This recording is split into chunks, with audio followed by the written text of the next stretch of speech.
अस्सलाम वालेकुम व्यूअर्स, मैं हूं जाहिद तनोली एडवोकेट। आप देख रहे हैं लॉ एंड द लायर। एक सवाल मुझसे किसी ने पूछा कि जी मेरे वालिद साहब ने अपनी सारी की सारी प्रॉपर्टी मेरे एक भाई के नाम कर दी है और वालिद साहब फोत हो गए हैं, और वालिद साहब ने हम दीगर वारसों को, जो हम बहन भाई थे, उनको महरूम कर दिया है इस तरीके से। तो क्या हम वालिद साहब की उस प्रॉपर्टी में से हिस्सा ले सकते हैं जो उन्होंने हमारे दीगर भाई को दे दी है या दे गए हैं? तो अगर ले सकते हैं तो किस तरीके से? और एक और साहब ने सवाल किया कि जी मेरे वालिद साहब ज़िंदा हैं और मेरे वालिद साहब ने अपनी हयात में ही अपनी सारी प्रॉपर्टी किसी को, मेरे एक बहन भाई को या किसी अजीज़ को जो है वो गिफ्ट कर दी है, और नीयत उनकी ये थी कि ताकि उनके फ़ौत होने के बाद हमें कुछ चीज़ न मिल सके। तो क्या हम अपने वालिद साहब से अपना हिस्सा ले सकते हैं? इन सवालों के जवाब के तौर पर आज की मैं ये वीडियो बना रहा हूँ। मौजू बड़ा अच्छा था और हमारे माशरे में हो रहा है इस तरह, अक्सर औक़ात हम देखते हैं, इसके साथ मुताबिकत रखता था, इसलिए मैंने इसको ज़रूरी समझा कि वीडियो की सूरत इन सवालों का जवाब दिया जाए। लेकिन मौजू पर बढ़ने से पहले आपसे गुजारिश, अगर आप चैनल पर नए हैं, आपने चैनल सब्सक्राइब नहीं किया हुआ, तो चैनल को सब्सक्राइब करें, लाइक करें, वीडियो को बेल आइकन प्रेस करें ताकि अवेयरनेस के हवाले से हर नई आने वाली वीडियो का नोटिफिकेशन बर वक्त आप तक पहुंच सके। व्यूअर्स, माल कमाना, असबाब बनाना, वसाइल पैदा करना, वसाइल बनाना हर बंदे का हक भी है कि वो जायज़ तरीके से, हलाल तरीके से अपने वसाइल में इजाफ़ा फरमाए, मालिक बने किसी चीज़ का, प्रॉपर्टी खरीदे, गाड़ी खरीदे, बैंक बैलेंस बनाए, जो भी वो कर सकता है अपनी बेहतरी के लिए, अपने वसाइल के को बढ़ाने के लिए जायज़ हलाल तरीके से वो करे। लेकिन बाज़ औक़ात ये माल, ये असबाब, ये वसाइल आजमाइश का बायस बन जाते हैं, ख़ास तौर पर उस वक्त जब एक शख्स, एक मालिक जायदाद, एक वालिद, एक वालदा अपने दीगर वारसों के साथ ज़्यादती करते हुए अपनी उस प्रॉपर्टी को किसी एक वारस या एक से ज़ायद वारस को दे देते हैं, या किसी एक आध वारस को महरूम रख लेते हैं कि इसको ये हिस्सा ना मिले, चाहे वो किसी के कहने पे कर रहे होते हैं इस तरीके से, या वो अपनी मर्ज़ी से कर रहे होते हैं इस तरीके से, ये ज़्यादती वो कर जाते हैं। अब अगर वो ज़िंदा हैं तो फिर उसकी क्या असरात होंगे, या दीगर वारस उस एक वारस से जिसको ये चीज़ दी गई है उससे वो क्लेम कर सकते हैं, वापस ले सकते हैं, या अपने इस जो इनकी वालिद है या वालदा है उससे ये चीज़ ले सकते हैं या नहीं, इस पे कानूनन बात भी करते हैं। लेकिन इससे पहले एक हदीस शरीफ का मफहूम है।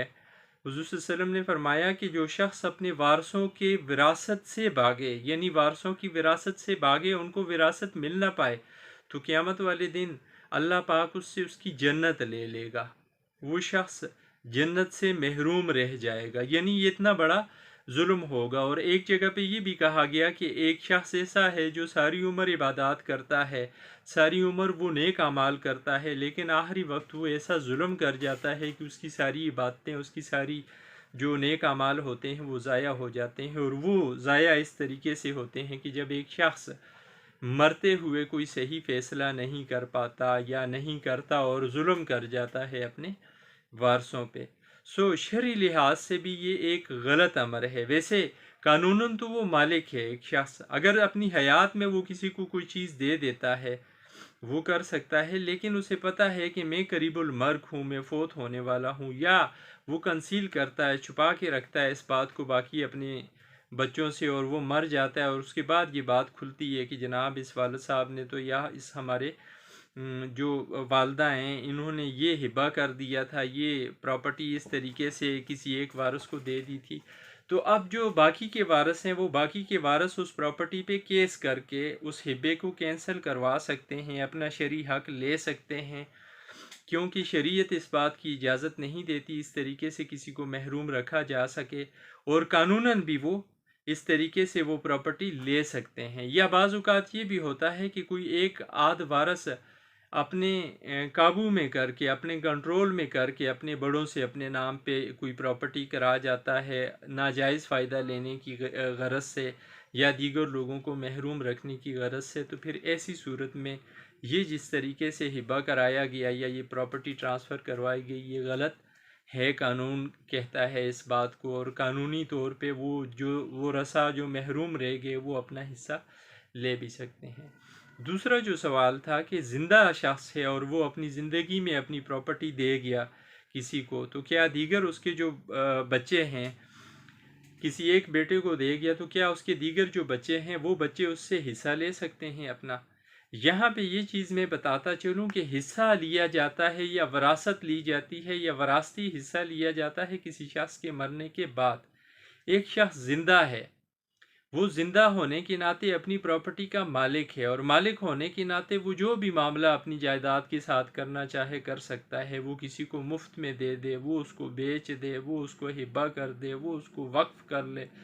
کسی ادارے کو دے دے، کسی ٹرسٹ کو دے دے۔ وہ مالک ہے، مالک ہونے کے ناطے اس کی کسی جو ہے ملکیت کے اختیار پہ قدغن نہیں لگائی جا سکتی۔ اس سے کوئی بچہ اس طریقے سے اس کا اپنا حصہ نہیں مانگ سکتا۔ حصہ تب بنے گا جب وہ فوت ہوگا، اور فوت ہونے کے بعد وراثت اگر اس کی بچے گی، وراثت میں سے کچھ رہے گا، وراثت میں سے کچھ بچے گا، تو پھر جو ہے حصے کا سوال اٹھے گا۔ اس کی زندگی میں، اس کی حیات میں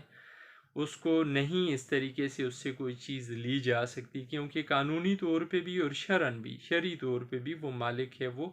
قابض ہے۔ ہاں، لیکن اگر وہ اس طرح کا ظلم کرتے ہوئے مر گیا، اس نے کسی کو پراپرٹی گفٹ کر دی کسی ایک وارث کو، اور دیگر ورثاء کو محروم رکھ دیا، اور وہ گفٹ جس طریقے سے بھی کی، اس نے محبت میں کی، مروت میں کی، یا کسی وارث نے اس کو جان بوجھ کے استعمال کیا اپنے بڑے کو اور اپنے لیے وہ پراپرٹی لینے میں کامیاب ہو گیا، تو ایسے گفٹ کی قانون پھر فیور نہیں کرتا، اس کو کمزور سمجھا جاتا ہے، اور اس کو کینسل کروایا جا سکتا ہے عدالت میں دعویٰ دائر کر کے۔ دیگر جو ورثاء ہیں، خاص طور پہ بیٹیاں اپنے والد اپنی والدہ کی وراثت سے جن کو محروم کیا گیا، وہ دعویٰ دائر کر کے بھی اس کو لے سکتی ہیں اس پراپرٹی کو، اور اگر انہیں لگے کہ فراڈ کے ذریعے یہ پراپرٹی ٹرانسفر کروائی گئی ہے والد والدہ سے، تو پھر ایسی صورت میں وہ قانونی کارروائی بھی کر سکتی ہیں، FIR بھی درج رجسٹر کروا سکتی ہیں اس وارث کے خلاف جس نے انہیں محروم کروایا ہو، یا جس نے کردار ادا کیا ہو ان کو محروم رکھنے میں یا محروم کروانے میں، یا جو ساری کی ساری پراپرٹی کو کھانا چاہتا ہے، ہڑپ کرنا چاہتا ہے اور دیگر کو محروم رکھنا چاہتا ہے۔ یہ تھی آج کی ویڈیو جس میں ہم نے ڈسکس کیا کہ کوئی شخص اپنی زندگی میں کوئی پراپرٹی اگر دے دے تو کیا دیگر لوگ اس کے وارث اپنا حصہ کلیم کر سکتے ہیں، اور اگر کوئی شخص مر گیا اس طرح کا معاملہ کر کے تو پھر کیا ہوگا اس کی پراپرٹی کے ساتھ۔ امید ہے یہ ویڈیو آپ کے لیے مفید بھی رہے گی اور آپ کو سمجھ بھی آیا ہوگا آج کا ٹاپک۔ آخر میں پھر گزارش کہ ویڈیوز کا یہ سلسلہ بیسیکلی اویئرنیس کی خاطر شروع کیا گیا ہے، اور اویئرنیس کی غرض سے ویڈیوز بنائی جاتی ہیں۔ آپ بھی اویئرنیس کے اس عمل میں میرا ساتھ دے سکتے ہیں۔ اگر چینل سبسکرائب نہیں کیا ہو، چینل کو سبسکرائب کر کے، ویڈیو کو لائک کر کے، بیل آئیکن پریس کر کے، اور اگر ہو سکے تو ویڈیو کو شیئر کر کے زیادہ سے زیادہ لوگوں کے ساتھ۔ تھینکس، اللہ حافظ۔